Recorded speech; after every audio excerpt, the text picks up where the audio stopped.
you can click up there, go to carwow.co.uk. You can then build your ideal Suzuki Celerio. You'll then get 5 great offers back from top dealers, and then you can compare prices without having to haggle, or from the comfort of your own home. So this car, it may be cheap, but is it cheerful? Let's have a look. Well, to be brutally honest, no, not particularly. I'm not going to criticise this car for all the brittle plastics about the place because it's inexpensive. But I do think that Suzuki could have done a little bit more with the design. It's just a bit drab, really. Still, everything is neatly laid out, so it's dead easy to use all things like the climate control and stuff like that. I say climate control, it's a bit of a lie. It's more just air conditioning. You don't actually get the air conditioning on the base spec model.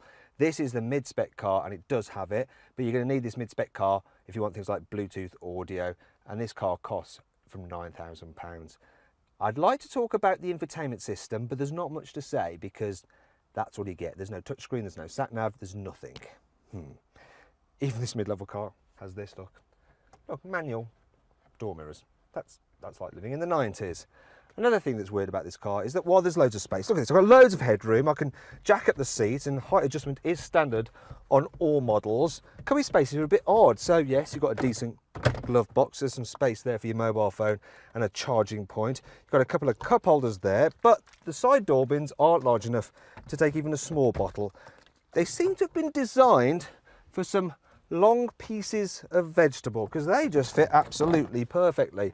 Ironically though, if you hop into the back, you'll see that the rear passengers do indeed have some decent door bins down there. Look at that. So there's actually room for 2. And that's where this car makes the most sense, here in the back. It's cheap, but it's reasonably large considering how small it is.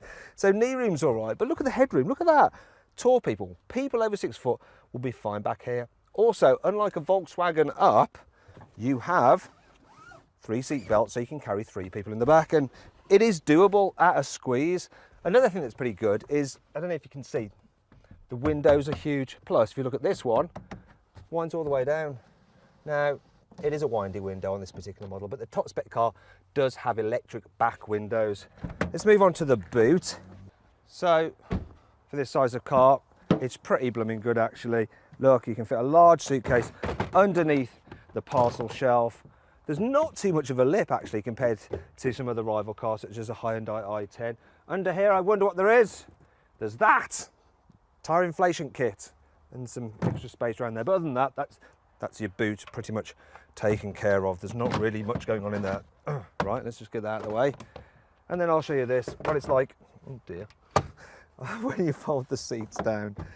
So the space, because the car is nice and tall, is decent. The problem is the huge difference between this part of the boot and this part, so it does make it harder to push larger items to the back. So if that was really heavy, yeah, it's a bit of a struggle to get it up there. If you want to find out more about the practicality, click up there to watch my detailed video. You'll see just how much stuff I could cram into this car's boot, what it's like with 3 adults in the back, and how easy it is to fit a child seat. So now we've looked round the car, let's see what it's like to drive. It's very important for a car such as this to be nice and easy to drive in town, and on the whole, the Suzuki is. For instance, you get great visibility, you've got a big back window, and the blind spots, they're not too bad at all. And you can click up there to see for yourself by joining me for a 360-degree passenger ride video. Another thing about the car is that, well, the controls, the gearbox, the brakes, the clutch, they're all nice. However, there is one small problem, and that's the steering. So let's say you just go around a mini roundabout. There we go. The steering doesn't really unwind very naturally. It just like takes ages, and come on, it's just, yeah, it's all a bit odd actually. Then there's the suspension, so it's a bit on the firm side and it does jiggle about. This car seems to have developed a rattle, and that slightly firm suspension is making that rattle worse. That's quite annoying. But if you didn't have that rattle, I'd say still most of the time this car is all right around town. There we go, the steering again. Oh no, did it that time? You never know, it's inconsistent, you don't know what it's going to do. It's just bizarre, the steering. Now, should you encounter a twisty road in your Suzuki Celerio, don't worry, it'll actually go around a corner okay. That slightly firm suspension means it doesn't roll too much at all, so you won't end up feeling too car sick. There's not much in the way of grip, so if you go too fast into a corner, it will just start to gradually wash wide.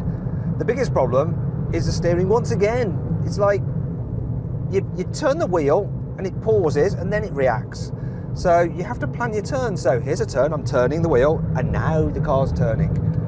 I wouldn't normally criticise a car like this for its steering, you know, it's a little bit too motoring journalisty, but it's so odd in this car, it deserves to be pointed out. Now let's say that you eventually need to go on a long distance journey. What is this car like on the motorway? So it's all right, you know, it's okay. The major problem is the engine. It's fine for nipping about around town, but when you want to cruise along the motorway, then maybe overtake someone, you're going to need to do plenty of planning, because even when you drop it down a couple of gears, it doesn't really accelerate. Yeah. And then when you go in at speed, like 70 miles an hour, which I eventually got to, you get this right racket as the road noise just echoes around this car's cabin. Oh my God, I need to do something to take my mind off that. I know. I'll chew on this. Now all I can hear is chewing celery in my head. No, I can still hear the road noise, that's no good. Actually, there's more annoying things about this car. Here's 5. Pairing your mobile phone to the car's Bluetooth for the first time takes absolutely ages that I'm not going to show you here because you'll get so bored, click out and go watch someone else's car review video.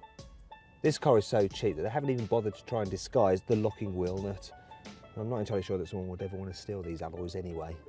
The manual wing mirror controls are not only old-fashioned, they're a real pain to set on the left-hand side of the car, because when you get it just right, when you sit back in your position, it's not right, so I'm going to have to move it again. Still not right, there's maybe a bit down. Yeah, you get the idea. For some reason, there's no wheel arch liners at the back, so you're going to get all kinds of rubbish stuck in there. Where did Suzuki find these indicator repeaters? The 1980s? It's not all negative though. Here's 5 good things about this car. Most small cars' rear doors open to about here. These ones open all the way to here. Makes it easier to get in. If you get the 1 litre engine with dual jet technology, it has a higher compression ratio, different fuel injectors and stop-start for improved economy. There's this little slot for the safety belt. That means it doesn't snag when you pull the rear seats down. The rear windscreen wiper is pretty large, so it clears a decent area. You can move the front seats from this position to this position that quickly. Handy if you want to look alert.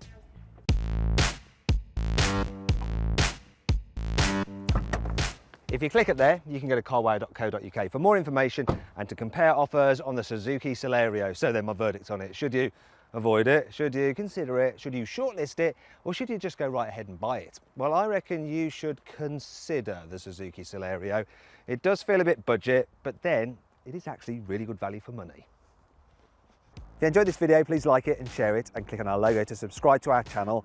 Also click on the video windows for more CarWow videos. Now then, did you spot the Easter egg in this video? It was the celery in the car's door bin. Get it? Celery? Celerio. Yeah.